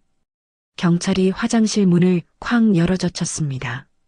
텅 빈 화장실 위로 뻥 뚫린 환풍구 구멍만이 그들을 비웃듯 입을 벌리고 있었습니다. 형사님, 저기 환풍구가. 젠장, 도망쳤어. 당장 전 병력 배치해. 병원 출입구 봉쇄해. 강 형사님이 다급하게 무전기에 대고 소리를 질렀습니다. 하지만 그때 저는 집에서 민우와 따뜻한 차를 마시며 폭풍 전야의 평화를 누리고 있었습니다. 엄마, 너무 걱정하지 마. 강 형사님이 꼼꼼한 분이니까 병실 앞을 철통같이 지키고 있을 거야. 그래도 자꾸만 가슴이 쿵쾅거리고 불안하구나. 영 마음이 놓이질 않아. 저는 찻잔을 내려놓고 창밖을 내다봤습니다. 검은 유리창 너머로 빗방울이 사정없이 들이치고 있었습니다. 비가 오네. 밤 되니까 더 세차게 쏟아지는구나. 그러게. 빗소리가 제법 거친데? 창문 단속 좀 해야겠다. 민우가 일어나 창문을 꽉 닫았습니다. 바로 그 순간이었습니다. 팍 하는 소리와 함께 집안의 모든 불이 꺼져버렸습니다. 칠흑 같은 어둠이 순식간에 집을 삼켜버렸죠. 뭐야? 정전인가? 이상한데 이 아파트 정전 잘 안 되잖아. 엄마 가만히 있어봐. 내가 두꺼비 집 확인해 볼게. 민우가 핸드폰 손전등을 켜고 조심조심 현관 쪽으로 걸어갔습니다. 잠시 후 민우의 다급한 목소리가 들려왔습니다. 엄마, 두꺼비 집이 내려가 있어. 근데 이거 누가 일부러 내린 것 같아. 뭐라고? 민우야, 그게 무슨 소리니? 저도 놀라서 자리에서 벌떡 일어났습니다. 그때였습니다. 쨍그랑 하는 굉음과 함께 베란다 유리창이 산산조각이 나며 깨졌습니다. 동시에 코를 찌르는 매캐한 냄새가 훅 끼쳐왔습니다. 이 냄새는 휘발유 냄새야. 민우가 비명을 지르듯 소리쳤습니다. 엄마, 내 뒤로 와. 빨리. 민우가 저를 보호하듯 앞을 가로막고 섰습니다. 곧이어 현관문이 쿵, 쿵 하고 부서질 듯 울리기 시작했습니다. 누군가 밖에서 둔탁한 도끼로 문을 찍어대고 있었습니다. 누구야? 거기 누구야? 민우가 목이 터져라 소리쳤습니다. 이민우, 김영순, 당장 나와. 쥐새끼들처럼 숨지 말고 나오라고. 소름 끼치는 지수의 목소리였습니다. 지수? 설마 지수? 내 돈 내놔. 내 돈 내놓고 내 인생 돌려달라고. 지수가 미친 사람처럼 도끼로 문을 내려찍었습니다. 우지끈 소리와 함께 현관문이 반쯤 뜯겨나갔습니다. 그 틈 사이로 지수의 얼굴이 보였습니다. 헝클어진 산발머리에 핏발선 눈, 환자복 위에 피가 튀어있는 꼴이 영락없는 악귀의 모습이었습니다. 네가 어떻게 여기까지? 내가 못 올 줄 알았어? 너희들 때문에 내 인생이 시궁창이 됐는데 내가 가만히 있을 것 같아? 지수가 너덜너덜해진 문을 발로 뻥 차고 집 안으로 들어왔습니다. 한 손에는 시퍼런 도끼를, 다른 손에는 출렁거리는 플라스틱 통을 들고 있었습니다. 지수야, 제발 진정해라. 일단 그거 내려놓고 말로 하자. 응? 민우가 두 팔을 벌려 지수를 막아섰습니다. 닥쳐. 이제 말로 하는 건 끝났어. 다 필요 없다고. 지수가 들고 있던 통을 거꾸로 뒤집어 거실 바닥에 뿌렸습니다. 역한 휘발유 냄새가 진동을 했습니다. 엄마, 뒤로 피해. 저리 가. 민우가 저를 거칠게 밀쳐냈습니다. 지수가 주머니에서 라이터를 꺼내 들었습니다. 혼자는 안 죽어. 너희들도 같이 가야지. 다 같이 죽어버려. 지수가 망설임 없이 라이터를 켰습니다. 작은 불꽃이 휘발유에 닿는 순간 화르륵 하는 소리와 함께 거실 바닥이 불바다로 변했습니다. 순식간에 시뻘건 불길이 천장까지 치솟았습니다. 으악! 불이야! 저는 공포에 질려 비명을 질렀습니다. 엄마, 괜찮아? 민우가 불길을 피해 저에게 달려왔습니다.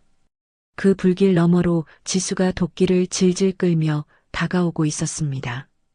민우야, 조심해라. 뒤에. 제가 소리치며 민우를 끌어당겼습니다. 민우가 지수를 막으려고 급하게 몸을 돌려 앞으로 나섰습니다. 하지만 하필이면 그때 불편한 다리가 말을 듣지 않았습니다. 아! 민우가 중심을 잃고 바닥에 쿵 하고 넘어졌습니다. 아직 재활이 끝나지 않은 다리가 긴급한 상황에서 힘을 쓰지 못한 겁니다. 하하, 꼴 좋다. 이제 아주 병신이 다 됐구나. 지수가 섬뜩하게 웃어젖혔습니다. 이제 끝이야, 이민우. 지긋지긋한 악연, 여기서 끝내자. 지수가 서늘한 도끼를 머리 위로 번쩍 치켜들었습니다. 불길이 커튼을 타고 올라가 집안이 찜통처럼 뜨거워졌습니다. 민우야. 저는 넘어진 민우 앞을 몸으로 막아섰습니다. 내 자식 죽는 꼴은 눈에 흙이 들어가도 못 봅니다. 엄마, 안 돼. 비켜. 이 못된 년. 내 아들 몸에 손끝 하나라도 대면 가만 안 둔다. 저는 죽기 살기로 지수를 노려봤습니다. 하지만 지수의 눈에는 이미 이성이라고는 눈곱만큼도 남아있지 않았습니다. 완전히 미쳐버린 광기만이 번득이고 있었죠. 잘 됐네. 할멈도 아들이랑 같이 저승길 동문화해. 지수가 저를 향해 성큼성큼 다가왔습니다. 불길이 소파를 집어삼켜 검은 연기가 자욱하게 피어올랐습니다. 저는 뒷걸음질 치다 부엌 싱크대에 엉덩이가 닿았습니다. 곁눈질로 보니 가스레인지 위에 묵직한 무쇠 프라이팬이 보였습니다. 지수야, 제발 이러지 마라. 너 이러면 정말 돌이킬 수 없어. 시끄러워. 주둥이 닥치라고 했지. 지수가 기어이 도끼를 붕소리 나게 휘둘렀습니다. 저는 본능적으로 몸을 숙였습니다. 도끼날이 제 머리 위를 아슬아슬하게 스치고 지나갔습니다. 엄마, 민우가 일어나려고 안간힘을 쓰며 버둥거렸습니다. 불길은 점점 더 거세져 집을 통째로 삼킬 기세였습니다. 이대로 있다간 꼼짝없이 타 죽거나 저 미친년 손에 죽게 생겼습니다. 저는 입술을 깨물며 결심했습니다. 이제 더 이상 도망만 다니는 힘없는 노인네로 살지 않겠다고. 내 아들은 내가 지키겠다고 말입니다. 민우야, 눈 감아라. 저는 젖먹던 힘까지 짜내어 부엌으로 몸을 날려 프라이팬을 손잡이가 부서져라 움켜쥐었습니다.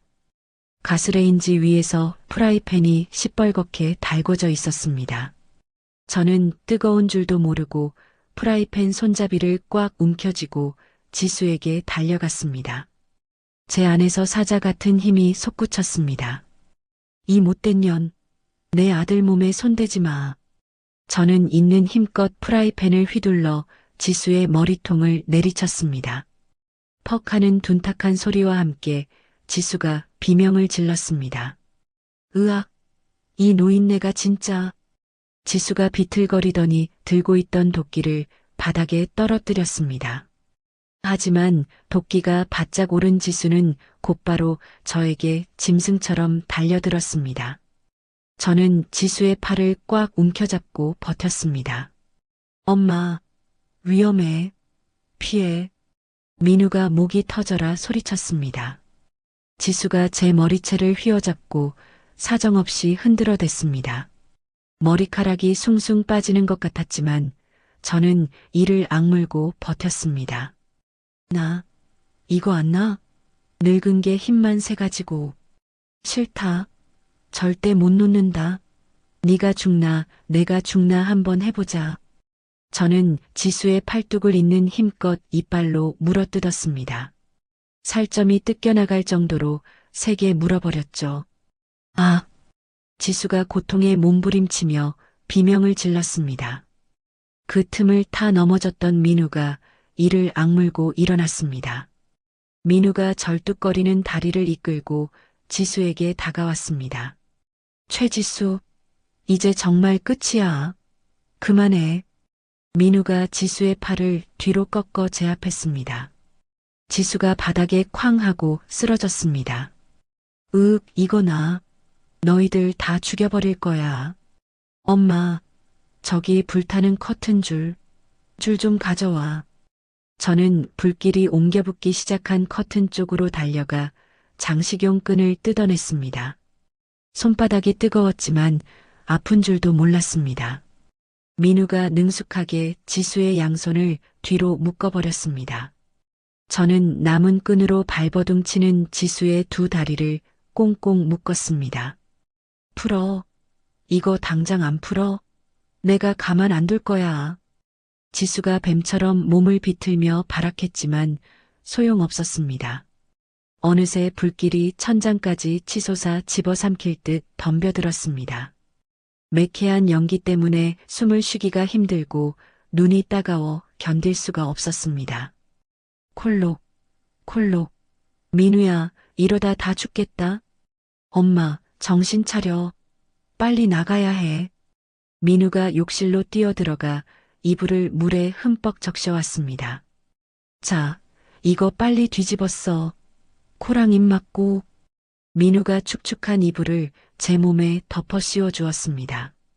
자기도 물에 젖은 담요를 머리끝까지 뒤집어 썼죠. 베란다로 가자. 거기가 살 길이야. 저희는 짐짝처럼 묶인 지수를 질질 끌고 베란다 쪽으로 기어갔습니다. 지옥 같은 불길을 뚫고 겨우 베란다 문을 열어젖혔습니다. 확 트인 밖에서 시원한 공기가 들어오자 살 것 같았습니다. 아래쪽에서 요란한 사이렌 소리가 들려왔습니다. 빨간 불빛이 번쩍거리는 소방차와 경찰차가 아파트를 에워싸고 있었습니다. 사람 살려요. 여기요. 여기 사람 있어요. 민우가 난간을 잡고 목청껏 소리쳤습니다. 소방관들이 긴 사다리차를 타고 우리 쪽으로 올라왔습니다. 할머니, 괜찮으세요? 자, 제 손 잡으세요. 천천히요. 소방관이 저를 안아서 안전하게 사다리차로 옮겨주었습니다. 민우도 지수를 끌고 뒤따라 내려왔습니다.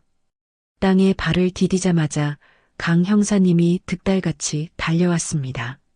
어머님, 민우 씨, 무사하십니까? 다친 데는 없으세요? 네, 콜록. 저희는 괜찮아요. 살았어요.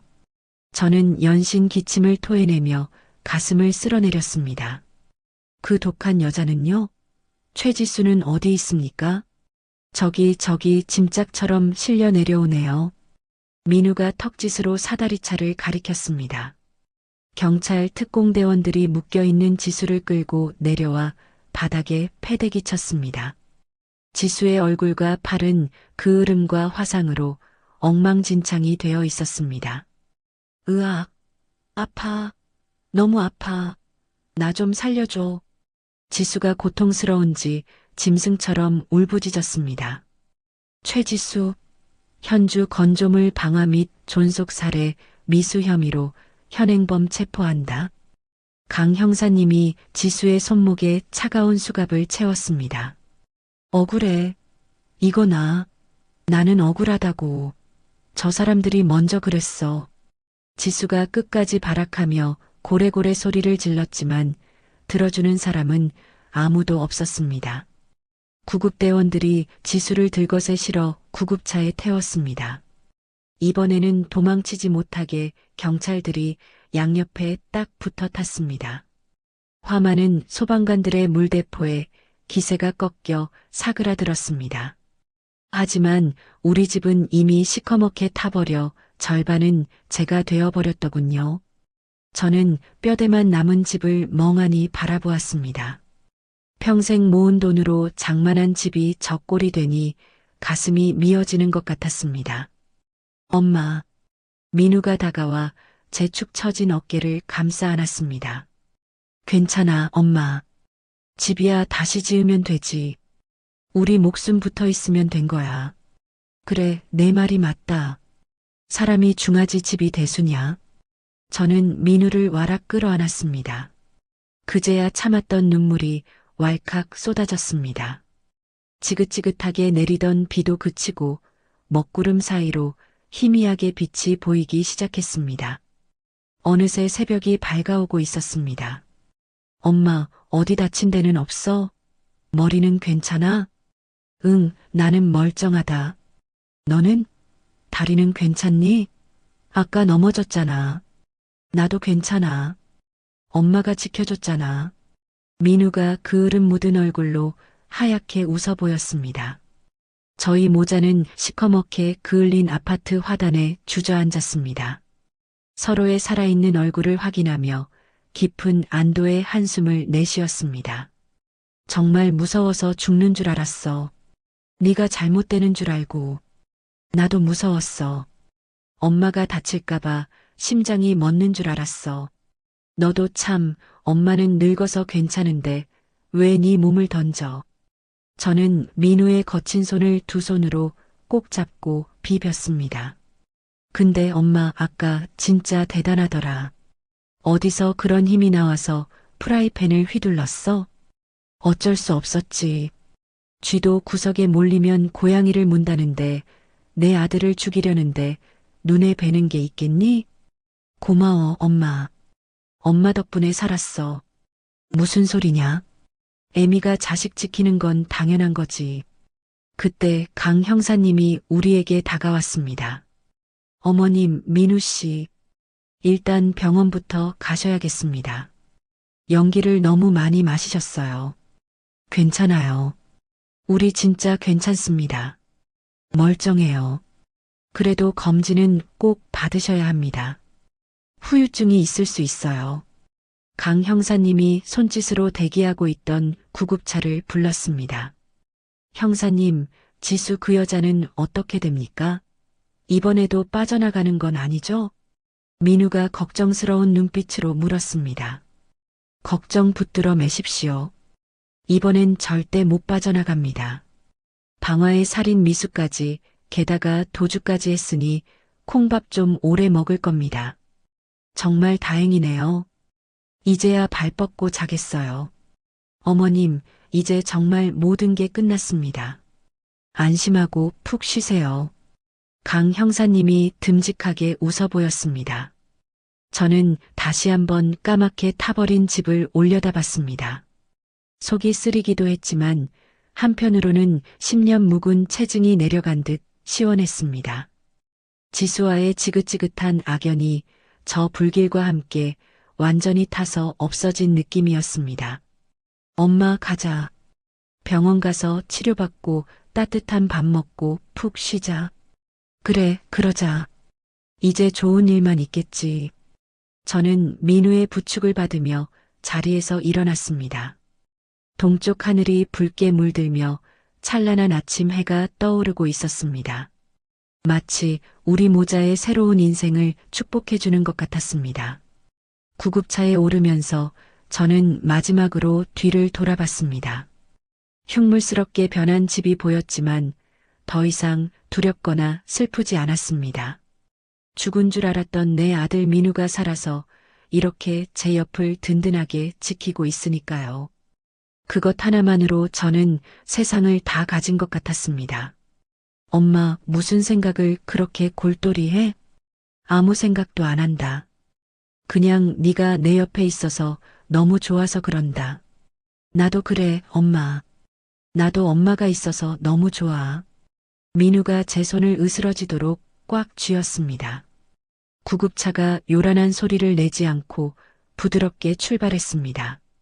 차창 밖으로 눈부신 햇살이 쏟아져 들어왔습니다. 길고 길었던 지옥 같은 악몽이 드디어 끝이 났습니다. 이제 우리 앞에는 평화롭고 따뜻한 날들만 남았습니다. 저는 눈을 감고 깊게 숨을 들이마셨습니다. 매캐한 연기 냄새는 사라지고 살아있다는 달콤한 공기만이 폐부 깊숙이 들어왔습니다. 엄마, 병원 도착할 때까지 눈 좀 붙여. 도착하면 깨워줄게. 그래, 고맙다 내 새끼. 우리 아들뿐이네. 저는 민우의 넓은 어깨에 머리를 기댔습니다. 따뜻하고 단단한 아들의 체온이 느껴졌습니다. 이제 정말 모든 게 끝났습니다.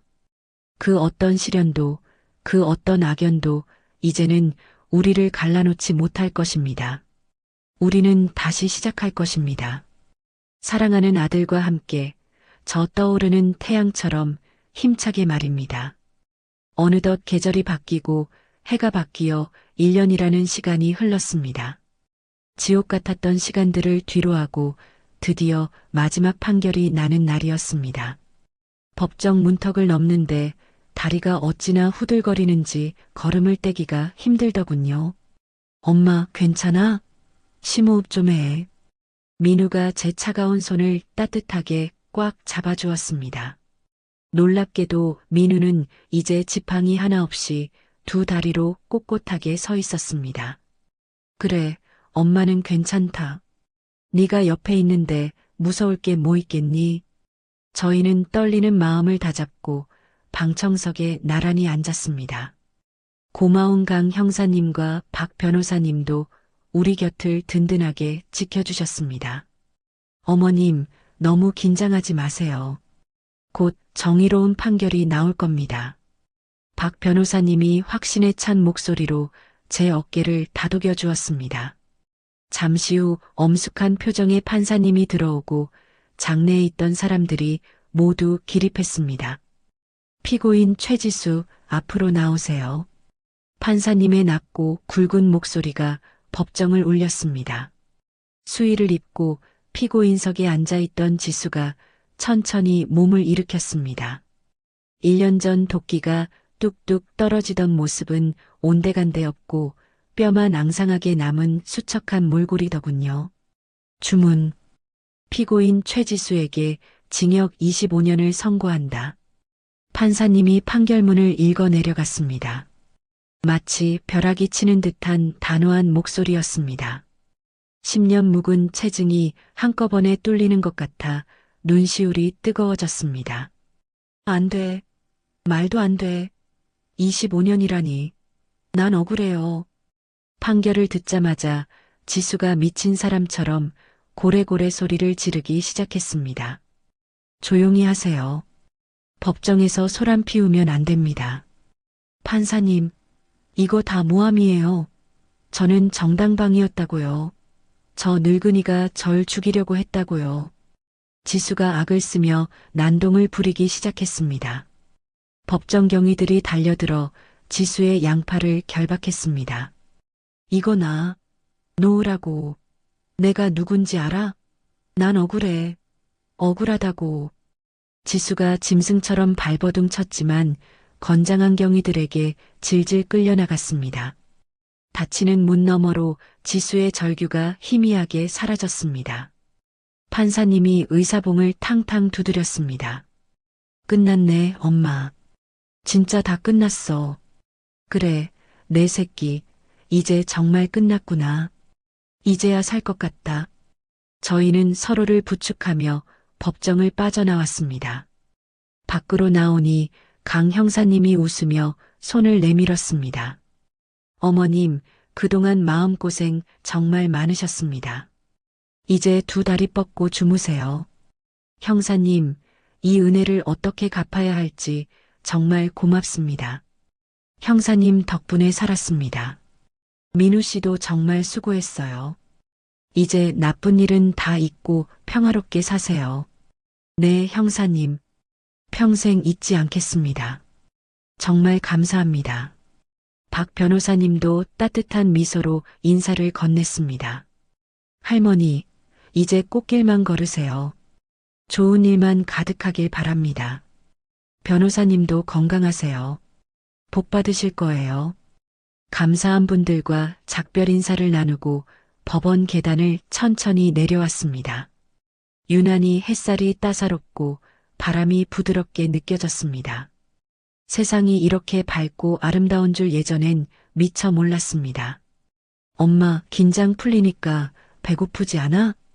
그러게. 속이 후련해서 그런가 갑자기 허기가 지네. 우리 가게 가서 맛있는 거 해 먹자. 내가 엄마 좋아하는 거 해줄게. 그래, 얼른 가자. 우리 가게로. 민우가 제 팔짱을 다정하게 꼈습니다. 절뚝거림 없이 씩씩하게 걷는 아들의 걸음걸이를 보니 가슴이 벅차올랐습니다. 민우야, 이제 다리는 완전히 나은 거니? 안 아파? 응. 엄마 지키려고 내가 얼마나 피나게 재활 운동했게. 이제 뛰어다녀도 멀쩡해. 아이고, 우리 아들 정말 장하고 대견하다. 저희는 버스를 타고 우리 모자의 소중한 일터로 향했습니다. 6개월 전에 시장통에 문을 연 작은 반찬 가게였습니다. 간판 이름은 햇살 반찬이라고 지었죠. 우리의 앞날에 햇살만 비추기를 바라는 마음에서였습니다. 다녀왔습니다. 햇살 반찬입니다. 민우가 힘차게 문을 열고 들어갔습니다. 고소한 참기름 냄새가 가게 안에 가득했습니다. 가게 한쪽 선반에는 예쁜 화분 하나가 놓여 있었는데 그 화분 받침대가 바로 민우가 쓰던 배달 헬멧이었습니다. 그날 밤 빗속에서 저를 구해주었던 민우의 땀과 눈물이 밴 그 헬멧 말이죠. 엄마, 나 옷 갈아입고 앞치마 할게. 조금만 쉬고 있어. 쉬긴 뭘 쉬어. 배고픈데 얼른 김치찌개부터 끓여야지. 저는 익숙한 손길로 주방으로 들어가 앞치마를 둘렀습니다. 냉장고에서 신선한 재료들을 꺼내 썰기 시작했습니다.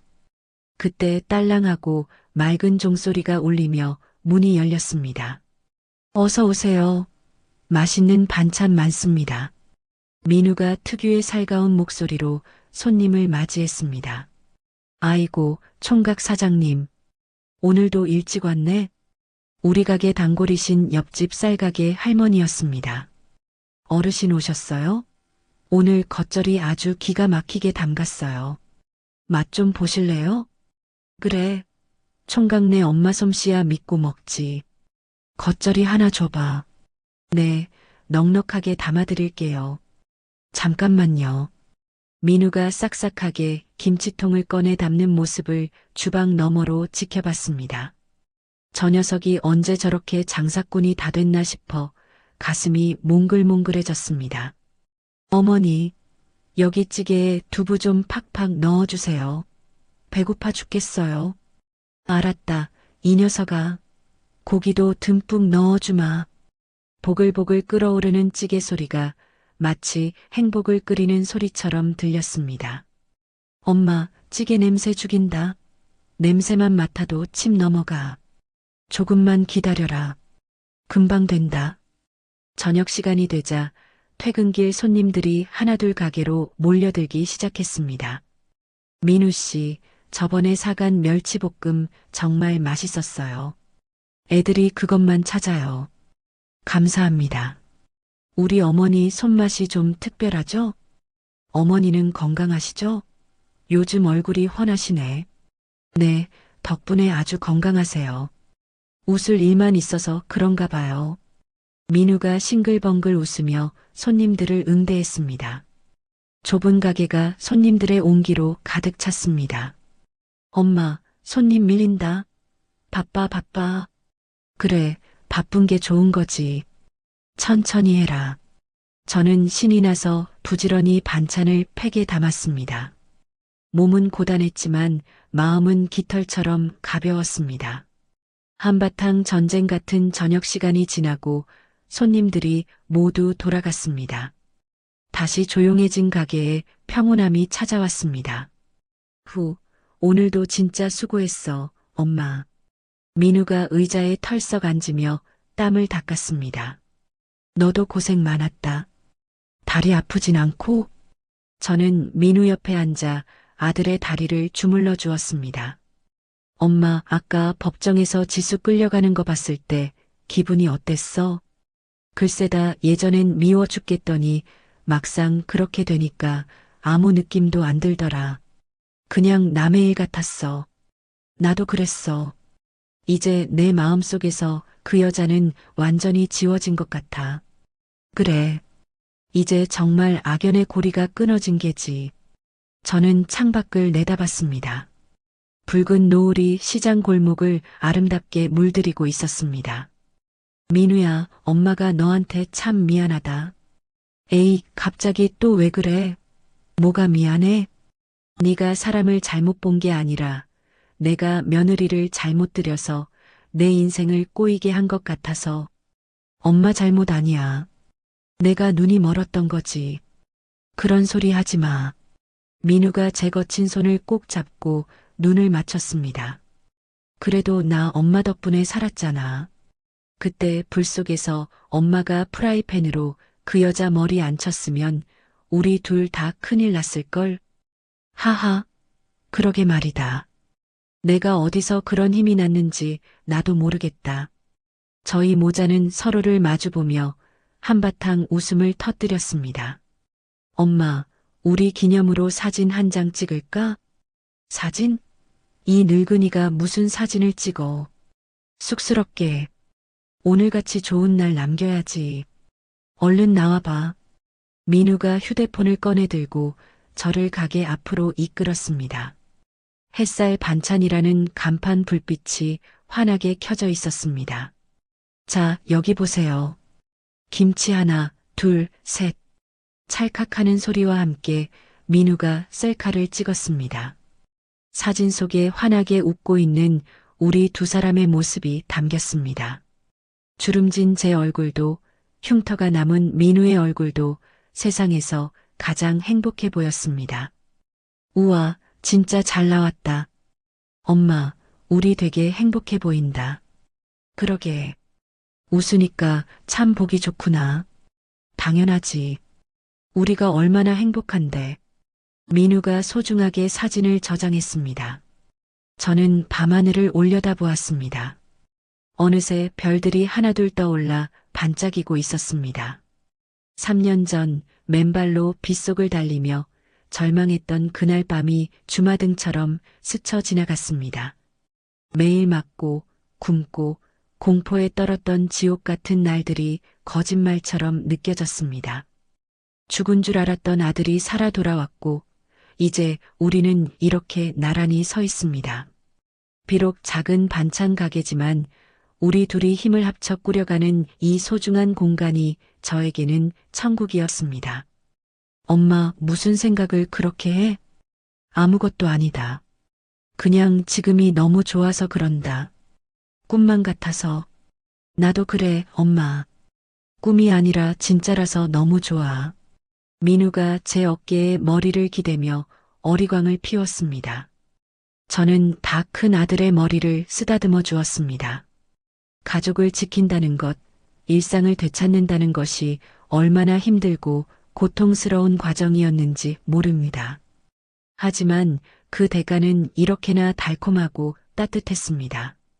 함께 웃고 함께 밥을 먹고 서로의 체온을 느낄 수 있는 이 평범한 하루가 바로 기적이었습니다. 민우야, 내일도 손님 많이 올까? 당연하지. 엄마 손맛 보려고 줄을 설걸? 내일은 재료 더 많이 준비해야 돼. 호호, 우리 아들 말하는 것 좀 봐라. 알았다. 더 많이 하자. 그럼 우리 부자 돼서 더 큰 집으로 이사 가야지. 저희는 다시 가게 안으로 들어가 불을 끄고 문을 단단히 잠갔습니다. 하루를 마감하는 셔터 소리가 경쾌하게 울렸습니다. 엄마, 이제 집에 가자. 푹 자야 내일 또 장사하지. 그래, 가자. 내 새끼. 새로 얻은 집은 비록 작고 낡았지만 우리 모자에 온기로 가득한 따뜻한 보금자리였습니다. 저는 민우의 손을 꼭 잡고 가로등 불빛이 비치는 골목길을 걸어갔습니다. 제 그림자와 민우의 그림자가 하나로 겹쳐 길게 늘어졌습니다. 저는 이제 더 이상 두렵지도 외롭지도 않습니다. 든든한 내 아들 민우가 바로 옆에 있으니까요. 우리의 진짜 이야기는, 우리의 새로운 시작은 바로 지금부터입니다. 내일도 우리에게는 눈부신 햇살이 가득 비칠 테니까요. 여러분, 제 이야기를 끝까지 들어주셔서 정말 고맙습니다. 살다 보면 견딜 수 없을 것 같은 순간이 찾아오기도 하지만 포기하지 않으면 반드시 길이 보인다는 걸 배웠어요. 가족을 지키기 위해서라면 어떤 두려움도 이겨낼 수 있더라고요. 이제 저와 민우는 살아있다는 것만으로 매일매일 감사하며 살고 있답니다. 이야기를 끝까지 들어주신 분이 계시다면 잘 들었다고 댓글 하나만 남겨주세요. 감사합니다.